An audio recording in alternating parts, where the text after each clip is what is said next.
8 বছর আগে 2017 সালের আগস্টে বিশ্ব দেখেছিল এক নির্মম জাতিগত নিধন। সে সময় প্রাণ বাঁচাতে বাংলাদেশে ছুটে এসেছিল 7.5 লাখ রোহিঙ্গা। পরবর্তীতে এই ঘটনা নিয়ে বিশ্বজুড়ে নিন্দার ঝড় উঠেছিল, দেওয়া হয়েছিল শত শত প্রতিশ্রুতি। কিন্তু আজ 2026 সালে এসে বাস্তবতার হিসাব মেলালে আপনি শিউরে উঠবেন।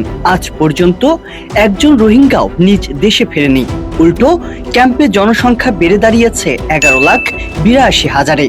প্রতি বছর জন্ম নিচ্ছে 30,000 রাষ্ট্রহীন শিশু। প্রশ্ন হলো, কেন এই সংকটের কোনো সমাধান হচ্ছে না? মানবতার এই চরম সংকটে বিশ্ববিবেক কি শুধুই ঘুমিয়ে আছে, নাকি এর পেছনে চলছে পরাশক্তির অন্য খেলা? অনেকে রোহিঙ্গা সংকটকে মানবিক সংকট ভাবেন, কিন্তু বাস্তবতা হলো এটি নিখাদ এক ভূরাজনৈতিক ব্যবসা। আর এই ব্যবসায় চীন এখন সবচেয়ে বড় খেলোয়াড়। রাখাইনে তাদের বিলিয়ন ডলারের বিনিয়োগ, গভীর সমুদ্র বন্দর আর তেল গ্যাস পাইপলাইন বাঁচাতে তারা সবসময় মিয়ানমারের পক্ষেই ভেটো দেয়। চীন জানে এই সংকট জিইয়ে রাখলে পশ্চিমা বিনিয়োগকারীরা মিয়ানমারে আসবে না, আর পুরো অর্থনীতি তাদের মুঠোতেই থাকবে।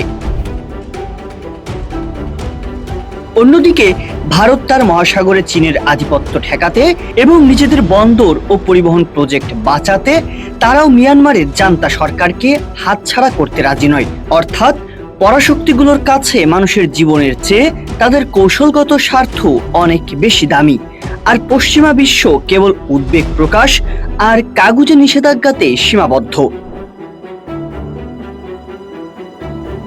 কিন্তু এই পরাশক্তির লড়াইয়ে চরম মূল্যটা দিয়ে যাচ্ছে বাংলাদেশ। আইনি বাধ্যবাধকতা না থাকার পরও মানবিক কারণে আশ্রয় দেওয়া এই মানুষগুলোর পেছনে বাংলাদেশের বছরে খরচ হচ্ছে $1.2 বিলিয়ন বেশি।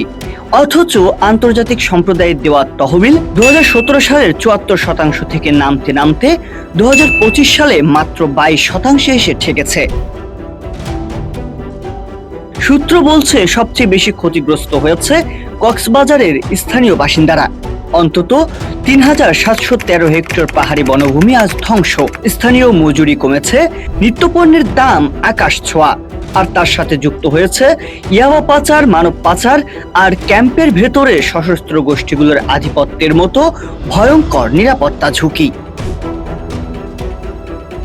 এদিকে 2026 সালের বাস্তবতা আরো ভয়ঙ্কর। মিয়ানমারের রাখাইনের বড় অংশ এখন বিদ্রোহী গোষ্ঠী আরাকান আর্মির দখলে। নতুন করে যুদ্ধ শুরু হওয়ায় 2026 সালের জানুয়ারি পর্যন্ত আরো 1,43,000 রোহিঙ্গা বাংলাদেশে ঢুকেছে। হতাশাগ্রস্ত অনেক রোহিঙ্গা সমুদ্র পথে পালাচ্ছে, প্রাণ হারাচ্ছে সাগরের বুকে।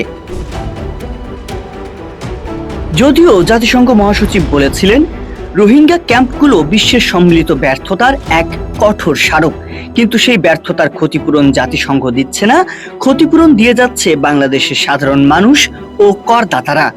আন্তর্জাতিক আদালত ও পরাশক্তির কাছে বাংলাদেশের একটাই প্রশ্ন, মানবিক সংকটের সমাধান হয় রাজনৈতিক সদিচ্ছায়, কিন্তু সেই সদিচ্ছা কবে আসবে? নাকি অনন্তকাল ধরে এই 11 লাখ মানুষ আর বাংলাদেশকে ভূরাজনীতির বলি হয়ে থাকতে হবে?